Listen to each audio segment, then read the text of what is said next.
There's a silent force that destroys potential long before failure ever does. A voice that convinces you you're already enough, already superior, already beyond the need to grow. It blinds you, isolates you, and turns your own mind against you. That force is ego. Not confidence, not ambition, not self-belief. Ego.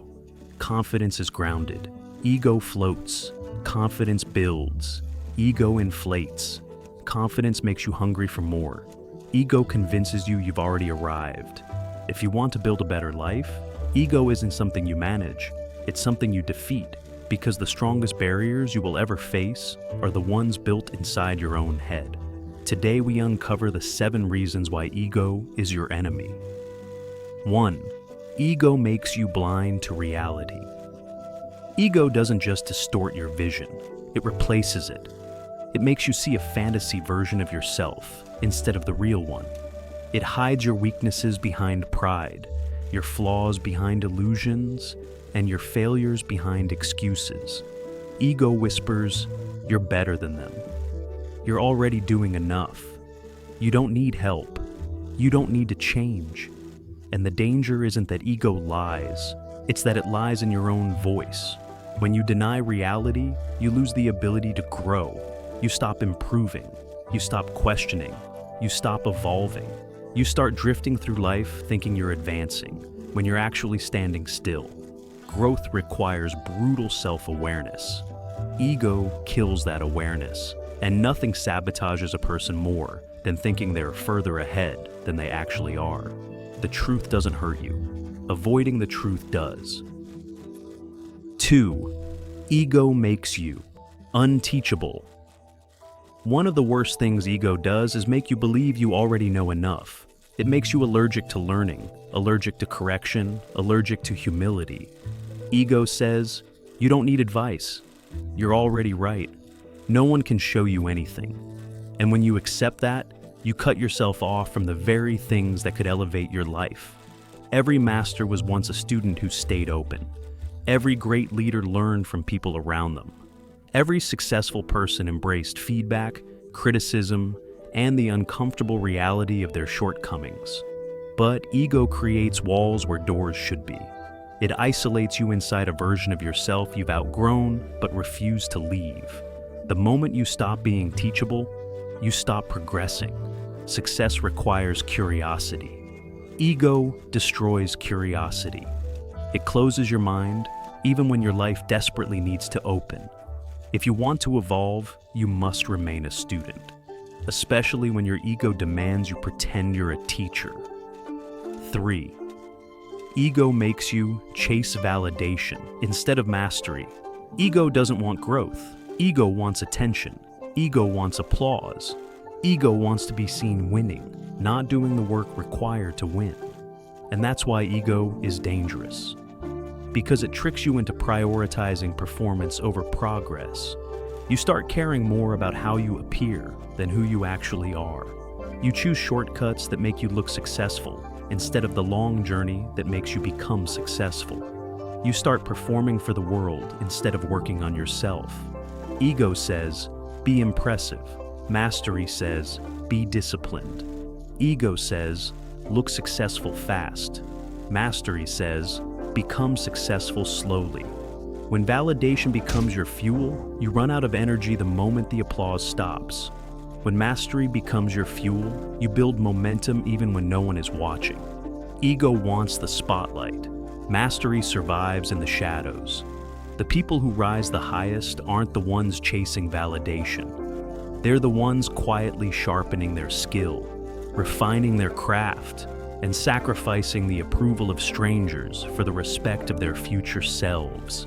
Ego blinds you. Ego isolates you. Ego distracts you with applause instead of progress. 4. Ego kills discipline. Discipline requires humility. It requires accepting that you're not yet who you want to be, that you still have gaps to close, weaknesses to strengthen, and skills to sharpen. But ego hates that truth. Ego wants to believe you're already exceptional, already finished, already above the boring, repetitive work that success demands. So ego whispers, you don't need to train today. You did enough yesterday. You're already ahead. You deserve a break.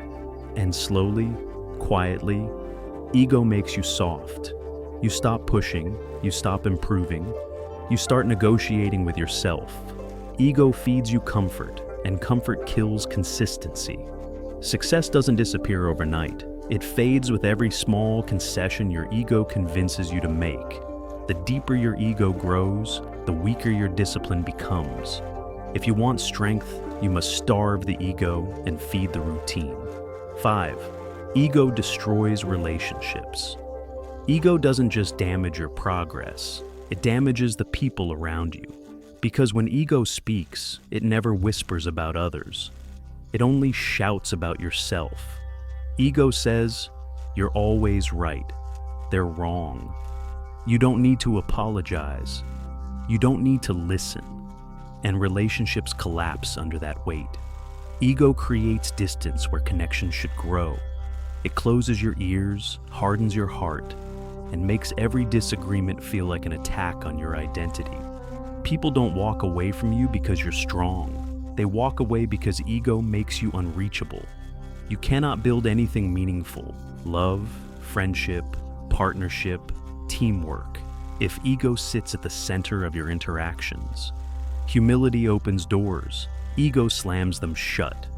If you want deep relationships, ego cannot be the voice guiding you. 6. Ego makes you fear failure. Most people think ego makes you fearless, but ego creates the opposite, a deep, paralyzing fear of being exposed.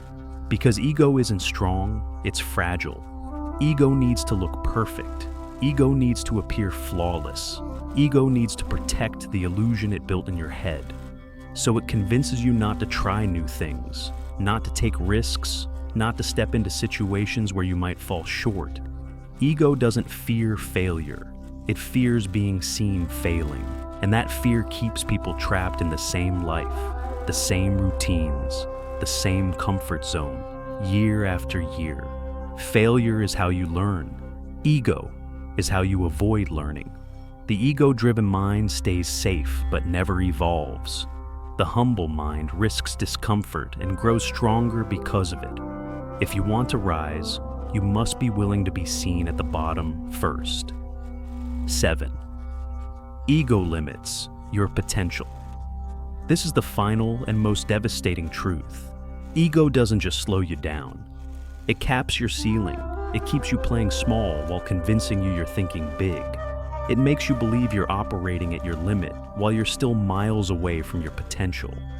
Ego convinces you that you've made it, so you stop climbing. Ego convinces you that you're superior, so you stop learning. Ego convinces you you're entitled to results, so you stop earning them. And without realizing it, you become the one thing you swore you'd never be, someone who settles. Ego doesn't let you explore new strengths. It doesn't let you evolve into new versions. It doesn't let you outgrow your past self, because ego chains you to who you think you are, not who you could become. Your true potential doesn't live inside ego. It lives inside humility, inside curiosity, inside discipline, inside the willingness to be a beginner again. The moment you silence ego, you open the door to your fullest power. Ego blinds you. Ego isolates you. Ego kills your discipline, ruins your relationships, and suffocates your growth. It convinces you that you're already enough, so you never become more. If you want to rise, truly rise, you must master the voice inside that keeps you small. The enemy is not the world. The enemy is not other people. The enemy is not your circumstances. The enemy is the version of you that refuses to evolve. Silence the ego. Strengthen your discipline. Stay teachable. Stay grounded. Stay hungry. Because the moment you defeat ego, you stop fighting yourself. And you finally start fighting for yourself.